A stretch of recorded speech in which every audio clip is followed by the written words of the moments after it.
ধরো হ্যালো। হ্যাঁ, কি করছো?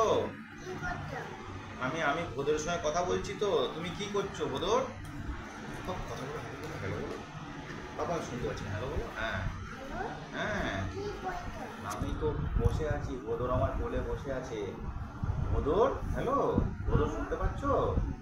হ্যাঁ, ভোদর শুনতে পাচ্ছ, হ্যাঁ। ভোদর তুমি কি খেয়েছো? তুমি কি খেয়েছো বলো? কি খেয়েছো? কি খেয়েছো? হ্যাঁ, পিঁপড়ে আমি দেখতে পাচ্ছি। হ্যালো, হ্যাঁ, কানে কানে ফোন দাও, আমি শুনতে পাচ্ছি না। শুনতে পাচ্ছ? কি হয়েছে বলতে, না আমি আমি আমি তো ডিউটি গেছিলাম। ডিউটি গিয়ে দেখি একটা বড় কুকুর ঘেউ ঘেউ করে আসছিল আমার কাছে। দিয়ে আমি ভোদর ভোদর ভোদর করে চিৎকার করছিলাম, দিয়ে ভোদর গেছিল আমার কাছে জানো। Hello hello